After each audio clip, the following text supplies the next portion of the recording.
students, today we will start Sociology for class 12th, book number 1 Indian Society. So Indian Society जो है भारतीय समाज हमारी book का name है। तो इसमें हम वो चैप्टर कवर करेंगे जो कि हमारे भारतीय समाज से जुड़े हुए हैं। तो chapter number 1 only for reading है। चैप्टर नंबर 2 हमारे जो है पेपर में पक्का इसमें से क्वेश्चन पूछा जाता है। सो चैप्टर नंबर 2 है demographic features of Indian society. हमारा डेमोग्राफिक फीचर्स क्या है इंडियन सोसाइटी के, हमारी डेमोग्राफी क्या है। डेमोग्राफी का मतलब क्या होता है कि जब हमारा पॉपुलेशन में ये देखा जाए कि कितना बर्थ रेट है, कितना डेथ रेट है, माइग्रेशन, सेक्स रेशो, ये सबको जब हम काउंट करते हैं तो ये सारी स्टडी होती है हमारी डेमोग्राफी। ठीक है, कितनी पॉपुलेशन कौन सी है, कितनी कौन सी है, ठीक है, मेन कितने हैं, विमेन कितने हैं, चिल्ड्रन कितने हैं, ठीक है। तो ये सारा डेमोग्राफी में ही आता है। तो व्हाट इज़ डेमोग्राफी? डेमोग्राफी क्या है? The term demography is of Greek origin and composed of 2 words. First of all तो demos and graphein. Demo means people and graphein means describe, to describe और description of the people. तो demography जो word है Greek origin का word है। ये 2 word से बना है डेमोस। डेमोस का मतलब है, आपने डेमोक्रेसी में भी किया होगा कि डेमोस का मतलब होता है पीपल। ग्राफी का मतलब होता है स्टडी करना, डिस्क्राइब करना, डिस्क्रिप्शन पीपल का, तो हम उसको बोलते हैं demography. So demography is the systematic study of population. जब सिस्टमेटिक स्टडी हम पॉपुलेशन की करते हैं तो उसको हम बोलते हैं demography. It studies birth, death, migration, sex ratio etcetera. तो इसमें बर्थ रेट, डेथ रेट, कितने बर्थ हुए, कितने डेथ हुई, कितने माइग्रेट होके कहाँ कहाँ गए, ठीक है, तो कितने माइग्रेट हो गए, सेक्स रेशो क्या है, तो ये सारे को हम इंक्लूड करते हैं। फॉर्मल डेमोग्राफी और सोशल डेमोग्राफी जो है हमारी डेमोग्राफी की टाइप्स हैं। फॉर्मल डेमोग्राफी और सोशल डेमोग्राफी को आप ऐसे एक चार्ट में भी जो है वो आप प्रेजेंट कर सकते हो। इससे आपका जो पेपर है प्रेजेंटेबल भी लगेगा और मार्क्स भी अच्छे आएंगे। फर्स्ट ऑफ ऑल तो फॉर्मल डेमोग्राफी क्या है? फॉर्मल डेमोग्राफी है related to quantitative field and focuses on numeric datas. तो फॉर्मल डेमोग्राफी जो है बल्क पे, क्वांटिटी बेस्ड जब हम फोकस करते हैं न्यूमेरिक डाटा को, तो उसको हम फॉर्मल डेमोग्राफी बोलेंगे। सोशल डेमोग्राफी को बोलेंगे जब हम related to qualitative field and focuses on the social, economic, political aspect of population. जब किसी पॉपुलेशन को हम सोशली, इकोनॉमिकली, पॉलिटिकल उसका एस्पेक्ट देखे हैं, उसकी क्वालिटी पे जाते हैं, उसको हम बोलते हैं सोशल डेमोग्राफी। ठीक है, social, economic, political. Fine. Formal में हम क्या देखते थे? क्वांटिटी वाइज, बल्क वाइज देखते थे, लेकिन सोशल में हम उसका एस्पेक्ट देखते हैं। सोशली उसका क्या एस्पेक्ट है पॉपुलेशन का, इकोनॉमिकली और पॉलिटिकली जो है उसका क्या एस्पेक्ट है। ठीक है। सो नेक्स्ट क्वेश्चन है व्हाट आर द फैक्टर्स, या फिर right the factors responsible for the beginning of demographic study. तो डेमोग्राफिक स्टडी को की स्टडी के बिगनिंग के लिए कौन से जो हैं फैक्टर्स रिस्पॉन्सिबल रहे हैं? तो following processes made study of demography essential. किन किन प्रोसेसेस के कारण जो है हम ये डेमोग्राफी की स्टडी जो है करते हैं, क्यों इसकी स्टडी ज़रूरी है? The formation of nation states as the principal form of political organization, the beginning of modern science of statistics. तो हमारा जो नेशन स्टेट्स जो है एक उसका फॉर्मेशन हुआ है principal form of political organization के तौर पर, इसीलिए जो है हमारा डेमोग्राफी का प्रोसेस जो है चलता है, इसीलिए ज़रूरी है। Beginning of modern science of statistics, क्योंकि स्टैटिस्टिक्स हर एक चीज़ जो है हम स्टैटिस्टिक्स में काउंट करते हैं, तभी हम अपनी पॉपुलेशन को भी काउंट करते हैं। ठीक है, उसकी रिकॉर्डिंग करनी जो है बहुत ज़्यादा ज़रूरी है। Right the importance of demographic study of population. क्या इम्पॉर्टेंस है डेमोग्राफिक स्टडी का पॉपुलेशन में? ठीक है, तो पॉपुलेशन की जो है डेमोग्राफिक स्टडी क्यों ज़रूरी है, नीड क्या है, इम्पोर्टेंस क्या है, तो हम यही क्वेश्चन को अटेम्प्ट करेंगे। Demographic studies cover almost all the spheres of population like birth rate, death rate, life expectancy, literacy rate, maternal and infant mortality rate, TFR etc. तो डेमोग्राफिक स्टडीज़ में सारे स्फेयर्स आ जाते हैं, हर एक चीज़ को कवर किया जाता है पॉपुलेशन की, जैसे बर्थ रेट हो गया, death rate, life expectancy, literacy rate and so on. ये सारी चीज़ों को जो है उसको इस स्टडी में डेमोग्राफी के में कवर किया जाता है। तो डेमोग्राफी क्या है, जब हम पॉपुलेशन के सारे स्फेयर्स को क्या करते हैं, काउंट करते हैं। It gives us data related to the growth and quality of the population of a country. तो इससे हमें क्या पता लगता है, डाटा मिलता है कितना ग्रोथ हो रहा है हमारा पॉपुलेशन का, कितनी उसको क्वालिटी, ठीक है, क्वालिटी पॉपुलेशन की क्या है, चाइल्ड जो चिल्ड्रन है वो कितने हैं, हमारी वर्किंग पॉपुलेशन कितनी है, हमारी यंग यूथ पॉपुलेशन कितनी है। तो ये सारा हमें डाटा जो है, क्या ग्रोथ हो रही है किसी कंट्री का अगर हमें पता करना हो तो हम डेमोग्राफी को जो है देखते हैं, ठीक है, डेमोग्राफिक स्टडी करते हैं पॉपुलेशन की। उसके बाद में दीज डेटास, तो जो ये जो डाटा है आर वेरी इंपॉर्टेंट, बहुत ही ज़्यादा इंपॉर्टेंट है टू अंडरस्टैंड द प्रॉब्लम्स, समस्याओं को देखने के लिए, समझने के लिए, रिक्वायरमेंट ऑफ द पीपल, ठीक है, क्या लोगों को चाहिए इस चीज़ को देखने के लिए, एंड मेक प्लान्स और पॉलिसीज़ को बनाने के लिए। क्योंकि कोई भी डेमोक्रेटिक स्टेट है तो वो अपना डेमोक्रेटिक कंट्री जो है, स्टेट जो है, वो देखती है कि कौन सी पॉलिसीज़ मेरी पॉपुलेशन को चाहिए। अगर तो एल्डरली पीपल है मेरी पॉपुलेशन में, मेरी कंट्री के पॉपुलेशन में, तो उनको वो वाली पॉलिसीज़ चाहिए। अगर चिल्ड्रन ज़्यादा हैं तो वो वाली पॉलिसीज़ बच्चों के ऊपर चाहिए। जो अगर यूथ है तो उसको एम्प्लॉयमेंट वगैरह जैसी पॉलिसी चाहिए। तो ये इम्पॉर्टेंट है कोई भी प्रॉब्लम को देखने के लिए, स्टडी करने के लिए, कोई भी रिक्वायरमेंट जो हमने अपने पीपल को देनी है, कोई भी अगर गवर्नमेंट देती है तो उस सारे चीज़ों को देखने के लिए डेमोग्राफिक स्टडी जो है पॉपुलेशन की बहुत इंपॉर्टेंट है। These policies are very important for economic development and general public welfare. तो इकोनॉमिक डेवलपमेंट के लिए भी ये सारी चीज़ें ज़रूरी हैं, पॉलिसीज़ उनको देनी पड़ती हैं सरकार को, तो वो डेमोग्राफिक स्टडी जो है उसमें बहुत ही ज़्यादा काउंट होती है। तो जनरल जो पब्लिक वेलफेयर है उसके लिए भी ये सारी चीज़ें बहुत इंपॉर्टेंट हैं। When did census begin for collecting demographic data, कब से सेंसस स्टार्ट हुई? तो modern state had begun to expand its role and functions. It had, for instance, begun to take an active interest in the development of every sphere of society, such as policing, maintenance, law and order, health, economy, agriculture, industry, taxation, revenue generation, etc. तो census जो है demographic data के लिए कब से जो है start हुआ? तो ये जो है मॉडर्न स्टेट में इसने अपना रोल और फंक्शंस बनाने स्टार्ट कर दिए हैं। कैसे? एग्जाम्पल फॉर इंस्टांस हम एग्जाम्पल पे लेते हैं कि इसने एक्टिव इंटरेस्ट लेना स्टार्ट कर दिया है कि डेवलपमेंट हर एक सोसाइटी के हर एक स्फेयर की करनी है, हर एक पहलू की करनी है, पॉलिसीज़ बनानी है, मेंटेन करना है, law and order, health, economy को मेंटेन करके रखना है, एग्रीकल्चर अच्छा चलाना है, इंडस्ट्रीज़ को अच्छे चलाना है, टैक्सेशन सिस्टम भी उसमें होना चाहिए, रेवेन्यू जनरेशन भी उसमें होना चाहिए। तो इसीलिए जो है सेंसस में डेमोग्राफिक डाटा को कलेक्ट किया जाता है। This new and constantly expanding sphere of state actively required the systematic regular collection of quantitative data. ठीक है, तो इन सभी चीज़ों के लिए स्टेट को क्या है, हर एक स्फेयर में काम करने के लिए क्या चाहिए, एक सिस्टमेटिक रेगुलर जो है कलेक्शन ऑफ क्वांटिटेटिव डाटा चाहिए। तो वो पूरी क्वांटिटी में इसको डाटा को कलेक्ट करता है, सिस्टमेटिक वे में, रेगुलर वे में उसकी कलेक्शन करता है, तभी वो हर एक स्फेयर का, सोसाइटी का, उसके लिए पॉलिसीज़ बना सकता है, उसके लिए जो है वेलफेयर कर सकता है। तो ये सारी चीज़ें बहुत ज़रूरी हैं। American census of 1790 was probably the first modern census. सबसे पहले अमेरिकन सेंसस हुई थी 1790 में। In India, censuses began between 1867 to 72 and regular 10 yearly since 1881। तो फिर बीच में हमारे इंडिया में भी हुई थी 1867 से 1872 तक।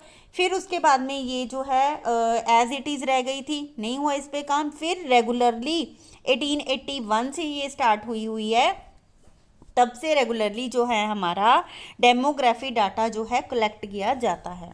Give reasons why there are more females than males in most countries. तो ये रीज़न बताओ कि जो हमारा मेल से ज़्यादा फीमेल पाए जाते हैं मोस्ट ऑफ द कंट्रीज़ में, ये रीज़न क्यों है? Historically there are slightly more female than male all over the world, 1050 में फीमेल्स एज पर 1000 मेल्स। अब अगर हम ऐतिहासिक तौर पे बात करते हैं तो 1050 फीमेल होती हैं 1000 मेल्स के पीछे। This is despite the fact that slightly more male babies are born than female ones, क्योंकि मेल बेबीज जो होते हैं वो ज़्यादा होते हैं। This seems to be due to 2 reasons, ठीक है। ये रीज़न क्या होते हैं? First, the girl babies have more resistance to disease in infancy than boy babies. First of all तो जो गर्ल बेबीज होते हैं ना, उनमें डिसीज़ को रेसिस्ट करने की पावर जो होती है वो ज़्यादा होती है, ठीक है। सेकंड क्या है? जो लाइफ साइकिल है, women have tended to live more than the man. जो लेडीज़ होती हैं, विमेन होती हैं, वो आदमी से ज़्यादा जीवन जो है जीती हैं, टेंडेंसी उनमें ज़्यादा होती है। So that there are more old women than man in most societies. तो इसीलिए जो बहुत सारी सोसाइटी हैं, इवन इन इंडियन सोसाइटी, जो लेडीज़ हैं वो ज़्यादा होती हैं बजाय के जेंट्स के, ठीक है। तो why is a rising dependency ratio is a cause for worry in countries. Dependency ratio, अब डिपेंडेंट कौन है? जो काम नहीं कर पाते, जैसे चिल्ड्रन हो गए, एल्डरली पीपल हो गए, तो ये हमारी डिपेंडेंसी जो है पॉपुलेशन है। तो ये एक चिंता का कारण क्यों है कंट्रीज में? That are facing an aging population, क्योंकि वहाँ पे एल्डरली एजिंग जो पीपल है वो ज़्यादा हैं।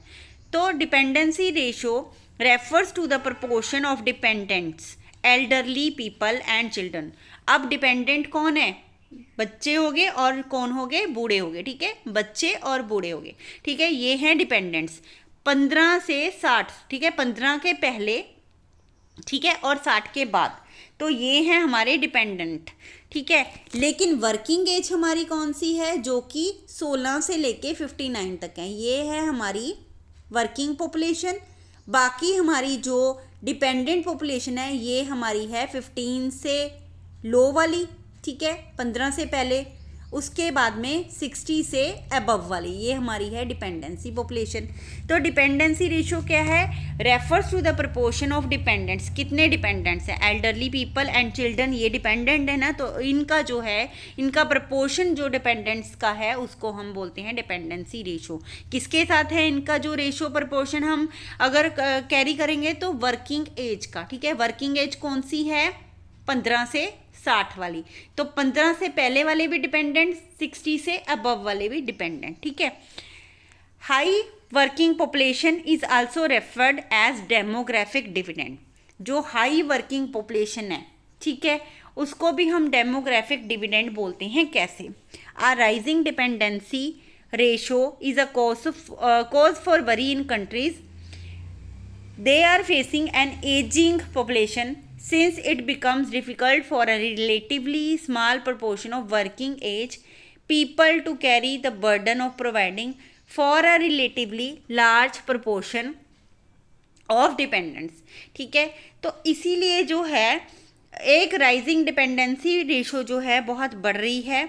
तो इसलिए जो है हमारी कंट्री में एजिंग पॉपुलेशन बढ़ रही है, क्योंकि डिपेंडेंट लोग ज़्यादा हो रही है, स्पेशली एजिंग पीपल। इसके कारण जो है हमारा स्मॉल पॉपुलेशन रह गया है जो वर्किंग वाला है। कनाडा हमें क्यों माइग्रेट करके बुला रहा है? बिकॉज वहाँ पे जो बच्चे हैं वो ज़्यादा हैं, एल्डरली पीपल ज़्यादा हैं, जो उनका वर्किंग पॉपुलेशन है वो कम है। क्योंकि हमारे जो इंडियन वर्कर हैं, जो और कंट्रीज़ के जो अंडर डेवलप्ड कंट्रीज़ हैं, तो वहाँ के लोग जो है कम पैसे में भी काम कर रहे हैं। तो इसीलिए जो कनाडा है वो माइग्रेट करके हमें बुला रहा है, क्योंकि वहाँ पे वर्किंग पॉपुलेशन बहुत कम है। तो बहुत सारी कंट्रीज़ ऐसे ही करती है, कम मतलब कि सैलरीज में वो और कंट्रीज़ को के लोगों को काम पे रखते हैं। तो इसीलिए जो है डिपेंडेंसी रेशो जो है वो अपनी कम करते हैं, लेकिन बहुत सारी कंट्रीज़ में डिपेंडेंसी रेशो जो है बहुत बढ़ रही है। और इसका कारण क्या है कि हेल्थ फैसिलिटीज़ जो हैं बहुत अच्छी हो गई हैं, इसी कारण जो है डिपेंडेंसी रेशो बढ़ रही है। क्योंकि जो पहले बुजुर्ग थे इतनी ज़्यादा मतलब कि क्योंकि बीमारियां का पता ही नहीं लगता था, है ना, तो अब जो है उसको जल्दी से कोप कर लिया जाता है। अगर किसी को कोई बीमारी है तो लॉन्ग जो है उनकी लाइफ सर्कल हो गया है, जो एल्डरली पीपल हैं, हमारे एजिंग पीपल हैं, तो इसके कारण जो है डिपेंडेंसी रेशो बढ़ रही है। Why is falling dependency ratio is a source of economic growth and prosperity? Dependency ratio is a source of economic growth and prosperity. तो फॉलिंग डिपेंडेंसी रेशो क्या है? जब डिपेंडेंसी रेशो जो है वो कम की जाए। Can be a source of economic growth and prosperity due to high working population as compare to a low non working population. अगर हमने किसी भी कंट्री को डेवलप करना है तो हमें डिपेंडेंसी रेशो को फॉलिंग में लेके जाना पड़ेगा, हाई नहीं करना पड़ेगा। क्यों? क्योंकि इससे क्या होएगा, अगर हम डिपेंडेंसी रेशो को फॉल करते हैं तो इकोनॉमिक ग्रोथ बढ़ेगा, प्रॉस्पेरिटी बढ़ेगी, क्योंकि वर्किंग पॉपुलेशन जो है वो हाई होएगी और डिपेंडेंसी रेशो कम होएगी। तो ये सारी चीज़ें बहुत ही ज़्यादा ज़रूरी होती है, क्योंकि नॉन वर्किंग पॉपुलेशन जो है किसी भी काम की नहीं होती। जो पॉपुलेशन काम ही नहीं करी, डिपेंडेंसी जो है वो कम करनी पड़ती है कंट्रीज़ को। But either situation should not be stable, as in the future the falling dependency ratio will turn into less working population, while the situation related to high dependency ratio will have a high working population. Fine. तो ऊपर वाला जो हमने describe किया उसको इन्होंने नीचे बता दिया। What are the causes of famines? Famines यानी कि जो अकाल पड़ते हैं उसके क्या रीजंस निकलते हैं? Famines are caused by high levels of continuing poverty and malnutrition in an agroclimatic environment that is affected by variations in rainfall, lack of adequate means of transportation, communication, as well as inadequate efforts on the part of the state. अब देखो famine के क्या कारण निकलते हैं कि first of all तो जब रेनफॉल में वेरिएशंस आ जाते हैं, क्लाइमेट एनवायरनमेंट में वेरिएशंस आ जाते हैं, तो उसमें जो है फेमाइन्स आते हैं। इससे क्या होता है, भुखमरी ज़्यादा आ जाती है, मेल न्यूट्रिशन, ठीक है, शरीर में जो है न्यूट्रिशंस की कमी हो जाती है, मेल न्यूट्रिशन हो जाता है। तो इससे क्या होता है कि ट्रांसपोर्टेशन की कमी हो जाती है, कम्युनिकेशन की कमी हो जाती है, तो स्टेट जो है वो उसकी इकोनॉमिक डेवलपमेंट जो है वो कम चली जाती है। एपिडेमिक क्या है? तो it refers to the diseases which caused a large number of death in societies. तो एपिडेमिक, पेंडेमिक क्या होता है कि वो वाला डिसीज है जिससे बहुत ही ज़्यादा सोसाइटी में डेथ होती हैं, उसको हम एपिडेमिक बोलते हैं। It has been controlled due to mass vaccination, better sanitation. तो इसको कंट्रोल कैसे कर सकते हैं? एक तो वैक्सीनेशन से, ठीक है, टीका वगैरह करके, सैनिटेशन के साथ, अच्छी साफ़ सफाई के साथ। But malaria, TB, diarrhoea, dysentery kill people even today. लेकिन टीबी से, मलेरिया से, डायरिया से, डिसेंट्री से बहुत ज़्यादा लोग अब भी मरते हैं, ठीक है। वैसे तो एपिडेमिक को रोका जा सकता है वैक्सीनेशन से, सैनिटेशन से। अगर आप कहो जैसे कोरोना था, इसके लिए कितना कुछ किया गया लेकिन ये रुका नहीं, तो इसके कारण अब भी जो है लोग मर रहे हैं। तो ये सारी चीज़ें। How does India benefit from a demographic dividend? India को कैसे बेनिफिट हो सकता है डेमोग्राफिक डिविडेंड से? Do you think that the high working population of India is its demographic dividend? Support your views. तो India is one of the youngest countries in the world. तो India जो है एक youngest country है संसार की। Majority of Indians tend to be young. Youngest country का यहाँ पे मतलब क्या है कि इंडिया में बहुत ही ज़्यादा यंग पीपल है, यंग जनरेशन जो है हमारे बहुत ज़्यादा है, ठीक है, rather than the ageing and the children, ठीक है। डिपेंडेंसी रेशो हमारे इंडिया में कम है, ठीक है, लेकिन ये अलग बात है कि हमारे यहाँ पे रिसोर्सेज कम है, इसीलिए जो है हमारे यहाँ पे भुखमरी है। अगर हमारे यहाँ पे रिसोर्सेज हों तो हमारी डेवलपमेंट जो है बहुत ही ज़्यादा ट्रिमेंडसली आगे जाएगी, ठीक है। So the average age is also less than that for the most other countries. जो हमारी एवरेज एज है वो भी लेस देन है अदर कंट्रीज से। The present trend indicates that 0 to 14 age group will reduce. तो प्रेजेंट ट्रेंड क्या बता रहा है कि 0 से 14 साल के जो है ग्रुप वो reduce. Thus the changing structure age structure could offer a demographic dividend for India, ठीक है, क्योंकि हमारा एज स्ट्रक्चर कौन सा है, 15 से लेके 60 तक के लोग हमारे यहाँ पे 59 तक के बहुत ज़्यादा हैं, ठीक है, 15 से 59 तक के, तभी तो हमारी जो है यूथ पॉपुलेशन, यंग पॉपुलेशन है। These potential can be converted in actual growth with the increase level of education and employment. इससे क्या हो सकता है, इतना हमारा अगर यूथ है तो इंडिया में एक्चुअल ग्रोथ हो रही है, ठीक है, हो सकती है, अगर हम करें तो ग्रोथ हो सकती है, क्योंकि हमारे पास रिसोर्सेज बहुत कम है, तो इसीलिए हम थोड़ा सा पीछे हैं। अदरवाइज अगर इतनी किसी कंट्री में यूथ हो तो वो बहुत ही इकोनॉमिक डेवलप करेगा, ग्रोथ करेगा। लेकिन इन सारे पोटेंशियलिटी से जो क्या है, एक्चुअल ग्रोथ हो सकती है, इंक्रीज लेवल हो सकता है एजुकेशन का और एम्प्लॉयमेंट का। Yet in the present time we can't refer it as dividend for the country. लेकिन हम इसको डिविडेंड क्यों नहीं मान सकते, वैसे तो ये डिविडेंड एक तरह का, लेकिन हम क्यों नहीं मान सकते, क्योंकि literacy rate is still quite, literacy rate जो है इंडिया का वो लो है, क्वाइट लो है, despites of the efforts of the government. क्यों कम है, क्योंकि सरकार भी कोशिश कर रही है, ड्यू टू, देखो यहाँ पे एक तो बेरोजगारी है, एक यहाँ पे गरीबी है, दूसरा यहाँ पे लिटरेसी रेट भी बहुत कम है। Unemployment is another factor which puts the work force into dependency, क्योंकि अनएम्प्लॉयमेंट है इसीलिए यहाँ पे जो हमारी वर्किंग पॉपुलेशन है, वर्क फोर्स है, ये भी डिपेंडेंसी रेशो पे आ जाती है। There is wide spread disguised unemployment in the agriculture sector. तो हमारे एग्रीकल्चर सेक्टर में कौन सी है, छुपी बेरोजगारी, ठीक है, डिसग्यूज जो है इन अनएम्प्लॉयमेंट हमारे यहाँ पे पाई जाती है। The workers are not trained skilled enough to use its full potentiality. तो हमारे यहाँ पे क्या है, पोटेंशियलिटी इतनी अच्छे से यूज नहीं हो रही। अगर हमारे जैसी पॉपुलेशन किसी और कंट्री की हो, डेवलप्ड कंट्री की, तो वहाँ की इकोनॉमिक डेवलपमेंट ग्रोथ और आगे हो। लेकिन क्योंकि जो है हमारा इंडिया एक गरीब कंट्री है, यहाँ पे अनएम्प्लॉयमेंट है, पावर्टी है, लिटरेसी रेट लो है, इसीलिए हमारा जो है वर्किंग पॉपुलेशन का भी हमें कोई भी फ़ायदा नहीं हो रहा, ठीक है। So state and critically analyse the Malthusian theory of population change. Malthusian theory is very important question. तो मालथ्यूजन थ्योरी को के बारे में बताओ, इसका क्रिटिसाइज भी करो। The English political economist Thomas Robert Malthus outlined his theory of population growth in his essay on population। तो उसकी बुक का क्या नाम है, Essays on Population या फिर Essay on Population। तो थॉमस रॉबर्ट मालथ्यूज हुए हैं, उन्होंने अपनी थ्योरी बताई है, ठीक है, मालथ्यूजन थ्योरी। तो इसमें इन्होंने पॉपुलेशन ग्रोथ की बात की है। According to him, human population growth tends to grow at much faster rate than the means of subsistence और एग्रीकल्चर प्रोडक्ट्स। कहते हैं पॉपुलेशन जो है वो हाई स्पीड पे, फास्टर रेट पे चलती है rather than the agricultural products. हमारा जो है प्रोडक्शन इतनी नहीं बढ़ती जितना हमारा पॉपुलेशन का रेट बढ़ता है। He said population growth in a geometrical pattern, ठीक है, जो हमारा पॉपुलेशन है वो जीपी यानी कि ज्योमेट्रिकल पैटर्न में बढ़ती है। 2, 4, 8, 16, 32, 2 into 2 4, 4 into 2 8, 8 into 2 16 and so on. Agriculture products जो है हमारा अरिथमेटिक प्रोग्रेशन में बढ़ता है, ये जीपी में बढ़ता है पॉपुलेशन, लेकिन हमारा एग्रीकल्चर अरिथमेटिक प्रोग्रेशन में बढ़ता है। A for arithmetic, A for agriculture, ठीक है। 2 into 4, फिर 6, फिर 8, फिर 10, ठीक है। तो हमारा एग्रीकल्चर जो है 2 में 2 में 2 ऐड किया, 4 में 2, 6 में 2, 8 एंड सो ऑन, ठीक है।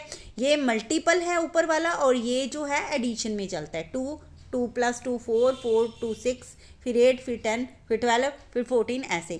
लेकिन ऊपर वाला जो है डबल होके चलता है, ठीक है।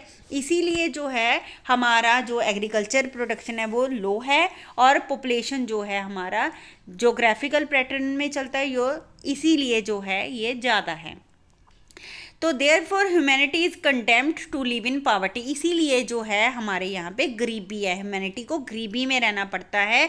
Because the growth of agricultural production will always be overtaken by the population growth, ठीक है। तो इसीलिए क्या है, पॉपुलेशन ग्रोथ जो है हमेशा ओवरटेक कर लेती है हमारे एग्रीकल्चर प्रोडक्शन को, जो कि लो है। एग्रीकल्चर प्रोडक्शन जो है हमारी लो है, पॉपुलेशन जो है उसको ओवरटेक कर लेती है क्योंकि ज़्यादा होती है, इसीलिए गरीबी होती है। So the only way to increase prosperity is by controlling the growth of the population. तो एक ही कारण है कैसे प्रोस्पेरिटी को इंक्रीज किया जा सकता है, ग्रोथ ऑफ पॉपुलेशन को कंट्रोल करके। तो उसने मेजर्स भी सुजेस्ट किए कंट्रोल करने के लिए पॉपुलेशन को। फर्स्ट है प्रिवेंटिव चेक्स, ठीक है, दूसरा है पॉजिटिव चेक्स। प्रिवेंटिव चेक्स जो है वो हमारे कैसे होते हैं, जो हम प्रिवेंटिंग के लिए यूज़ करते हैं। Checks such as postponing marriage, marriage को पोस्टपोन करके, प्रैक्टिसिंग सेक्सुअल अब्सिस्टेंस और सेलिबेसी, ठीक है, मतलब कि प्रोटेक्टिव चीज़ों को यूज़ करना, तो उसके लिए जो है हम मैरिज को लेट कर सकते हैं और पिल्स वगैरह यूज़ कर सकते हैं, तो उसको प्रिवेंटिव चेक, ठीक है, तो उसको पॉपुलेशन को कंट्रोल करने के लिए। पॉजिटिव चेक्स कौन से हैं कि एकदम से फेमाइन आ गया, कोई डिसीज़ आ गया, एपिडेमिक पेंडेमिक आ गया, तो उसके कारण जो है नेचर, ठीक है, नेचर के कारण जब खुद ही खुद सब कुछ ठीक हो जाए तो उसको बोलते हैं पॉजिटिव चेक, ठीक है। The natures way of dealing with the imbalance between the food supply and increasing population, जब नेचर जो है डील करती है, इन बैलेंस को ख़त्म कर देती है फूड सप्लाई और इंक्रीजिंग पॉपुलेशन को, कैसे, या तो अकाल आ जाता है, भुखमरी, या फिर कोई बीमारी, ठीक है, तो नेचर अपने आप जो है वो सारा कुछ सही कर देती है। तो प्रिवेंटिव का मतलब हम खुद से कुछ पिल्स वगैरह यूज़ कर रहे हैं, लेट मैरिज कर रहे हैं, ठीक है, प्रोटेक्शन यूज़ कर रहे हैं, तो उस चीज़ को लेकर पॉजिटिव चेक क्या हो गया कि कुदरत ने ही अपने आप कमाल कर दिया, ठीक है। तो क्रिटिसिज्म ऑफ मालथ्यूजन थ्योरी क्या है, तो criticism Malthus predictions were proved to be wrong as despite population growth both food production and standard of living continue to rise, ठीक है। तो ये सारी थ्योरीज, ये जो चेक्स थे उसकी प्रेडिक्शन थी, ये सारी रॉन्ग साबित कर दी जो उनके साथ वाले थिंकर्स थे, उनके बाद वाले थिंकर्स ने, ठीक है। तो he was also criticized by liberal and Marxist, तो लिबरलों ने और जो उदारवादी जो मार्क्सिस्ट हैं, मार्क्सवादी, उन्होंने जो है उसको क्रिटिसाइज किया, बिकॉज कहते they argued that poverty and starvation were caused by the unequal distribution of economic resources rather than the population growth। ये कह रहे हैं थिंकर्स, कहते हैं पावर्टी जो है, गरीबी जो है, स्टारवेशन, भुखमरी जो है, हंगर है, ये जो है क्या है, ये कॉज हैं क्योंकि डिस्ट्रीब्यूशन जो है हमारी इकोनॉमिक रिसोर्सेज की वो अनइक्वल है, बराबर नहीं है, इसीलिए भुखमरी फैलती है, इसीलिए गरीबी फैलती है। तो लिबरल जो हैं, मार्क्सिस्ट हैं, उन्होंने भी इसको क्रिटिसाइज़ किया है। तो उसके बाद में है define sex ratio, sex ratio को डिफाइन करो। फीचर्स जो हैं responsible for the decline in the child sex ratio, ठीक है, चाइल्ड सेक्स रेशो को डिक्लाइन करने के लिए कौन से फैक्टर्स, फीचर्स रिस्पॉन्सिबल हैं। अकॉर्डिंग टू द सेंसस 2011, 2011 के सेंसस के according there were 940 females as per 1000 mails, 1000 males के पीछे 940 फीमेल्स हैं, ठीक है। The causes of declining are, ये सारा जो है सेक्स रेशो कम होने के कारण क्या हो सकते हैं, ये आप ऐसे चार्ट जो है बना के बता सकते हो। तो एक जो है severe neglect of girl babies in infancies, ठीक है, जब हम निगलेक्ट करते हैं गर्ल बेबीज़ को, जब वो इन्फेंट होती हैं, छोटी बच्ची होती हैं। सेक्स स्पेसिफिक एबॉर्शन, जब हम सेक्स को डिटरमाइन कर लेते हैं कि हाँ, जब हमें पता लग जाता है कि अंदर लड़की है, तो उसके लिए जो है हम एबॉर्ट कर देते हैं लड़कियों को, तो इसलिए जो है सेक्स रेशो डिक्लाइन हो रही है। फीमेल इन्फेंटिसाइड, ठीक है, बच्चों को, छोटी छोटी बच्चियों को मार दिया जाता है। हाई मैटरनल मोर्टेलिटी रेट, ठीक है, माता की जब बहुत ही ज़्यादा डेथ हो जाती है बच्चों को पैदा करते टाइम। एवल ट्रेडिशंस लाइक डॉरी, ठीक है, दहेज के कारण। तो ये सारी चीज़ें सेक्स रेशो की डिक्लाइनिंग के लिए जो है जिम्मेवार हैं। India is a mail oriented society, patriarchy society है हमारी, मेल ओरिएंटेड सोसाइटी है, ये भी एक रीज़न है। Which leads to son preferences, हमारे यहाँ पे अभी भी सन को प्रेफरेंसेस, पुत्रों को जो है प्रेफरेंस दिया जाता है। Neglect of the girl babies, girl babies को निगलेक्ट किया जाता है। अदर जो है हमारे अनदर फैक्टर कौन से हैं, severe neglect of girl babies in infancy, जो मैं अभी ऊपर बता के हटी हूँ, leading to high maternal mortality rate, ठीक है, मम्मियों की डेथ हो जाती है बच्चों को पैदा करते टाइम, उसके कारण भी सेक्स रेशो डाउन हो जाती है। गर्ल्स बेबी जो है उनको इन्फेंसी में एज में ही मार दिया जाता है निग्लेक्ट करके। सेक्स स्पेसिफिक एबॉर्शन जो है वो किए जाते हैं, that prevent girl baby from being born, तो उनको पैदा होने से पहले ही मार दिया जाता है। Female infanticide, killing of baby girls due to religious cultural beliefs, तो उनको जो है रिलीजियस कल्चरल बिलीव के कारण जब मार दिया जाता है, इसी कारण जो है सेक्स रेशियो डिक्लाइन हो रहा है। Explain the regional variation of low child sex ratio in India, तो रीजनल वेरिएशन कैसे है लो सेक्स रेशो के इंडिया में। अब आप देखोगे कि पंजाब में जो है हमारा सेक्स रेशो अलग है, हरियाणा गुजरात में अलग है, राजस्थान में अलग है, तो ये रीजन टू रीजन वेराई करता है। The sex ratio for the 0 to 6 years age group is referred to as juvenile और child sex ratio. Fine, so age specific sex ratio began to be computed in 1961, तो जो हमारा specific sex ratio है वो compute करना जो है, इसको रिकॉर्ड करना कब स्टार्ट हुआ, 1961 में। इट सीम्स दैट इन 2011 में ये दिखा कि it is the lowest after independence, ये इंडिपेंडेंस के बाद में लोएस्ट ही होता जा रहा है जो हमारा सेक्स रेशो है, 914 फीमेल्स एंड मेल्स। मतलब अब आप देखोगे पंजाब की लास्ट ईयर की जो है हमारा सेक्स रेशो अलग था, अब जो है थोड़ा सा कंट्रोल में आया है, ठीक है, लेकिन फिर भी इतना कंट्रोल नहीं है जितना कि आप दूसरी कंट्रीज में देख सकते हो, ठीक है। The child sex ratio has been falling very sharply in recent years, पिछले आप ईयर्स में देखोगे जो हमारी सेक्स रेशो है वो शार्पली जो है डिक्रीज करिए फॉल पे है। The state level child sex ratio offers an even greater cause of worry, तो ये एक चिंता का कारण है। The lowest is in Punjab below 800 followed by Haryana, Chandigarh, Delhi, Gujarat and Rajasthan, तो पंजाब में तो सबसे नीचे ही जा रहा है, तो इसके बाद में जो है हमारा हरियाणा, चंडीगढ़, दिल्ली, गुजरात, राजस्थान भी आ रहे हैं। एवन केरला, अब केरला में इतना हाई लिटरेसी रेट है, इतने पढ़े लिखे मॉडर्न लोग हैं वहाँ पे, the state with the best overall sex ratio does not do well while the highest child sex ratio is found in the Sikkim, ठीक है। तो आराम से इन्होंने देखो क्या बताया, कहते केरला में जो है उसमें जो है बेस्ट ओवरऑल सेक्स रेशो जो है इतना अच्छी तरह काम नहीं करी। अगर हम कहें कि यहाँ पे तो पूरी सेक्स रेशो होनी चाहिए, लेकिन केरला भी इतने अच्छे से काम नहीं कर रहा, ठीक है।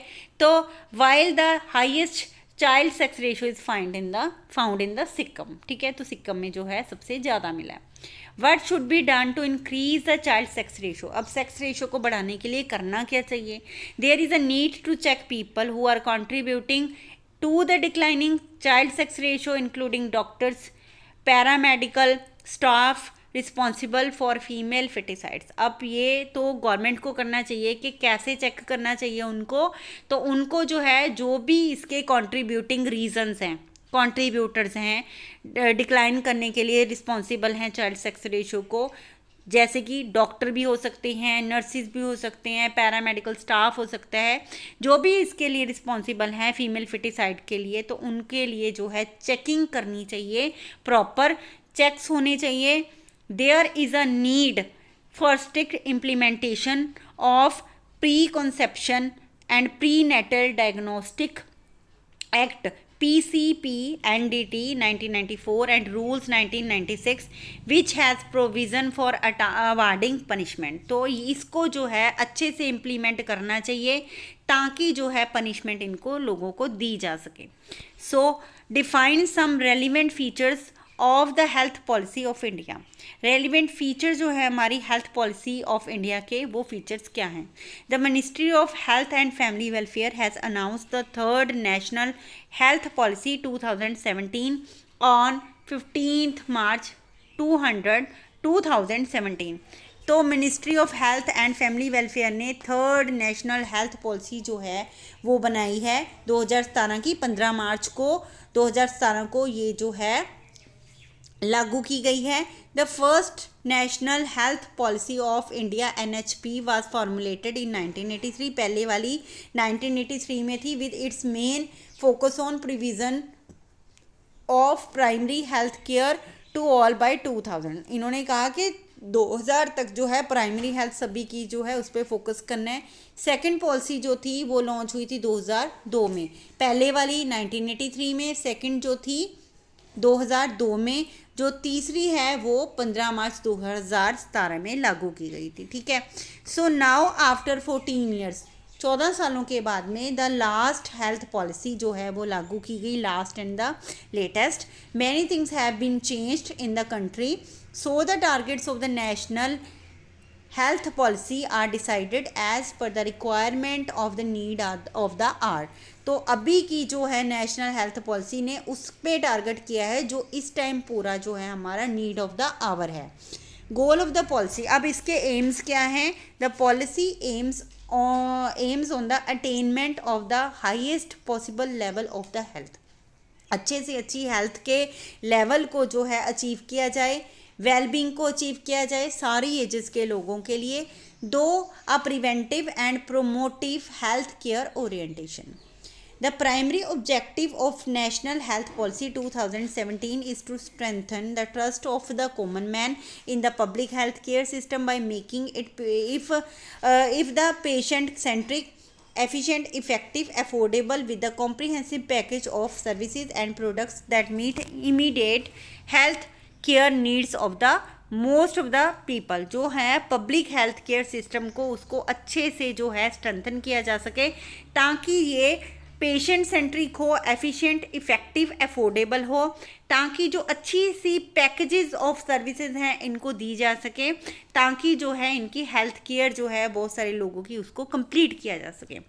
The main focus on the National Health Policy 2017 is to increase the overall health of the healthcare system in the country. Government wants to improve the availability of the skilled doctors, adequate medicine, belief of the common man in the healthcare institution of the country. तो इन्होंने जो है overall health system पे focus किया है country के, और government जो है क्या चाहती है कि सारी जगह पे हमारे इंडिया में जो जितने भी हेल्थ केयर सेंटर्स हैं वहाँ पे स्किल्ड डॉक्टर हों, एडिकेट मेडिसन हो वहाँ पे, और जो है आम इंसान का वहाँ पे बिलीव भी हो कि वो जो है हमारी कंट्री हमारे लिए अच्छे जो है हेल्थ केयर सर्विसेज दे रही है। तो नेक्स्ट जो क्वेश्चन है वो हम नेक्स्ट वीडियो में करेंगे। Thank you so much.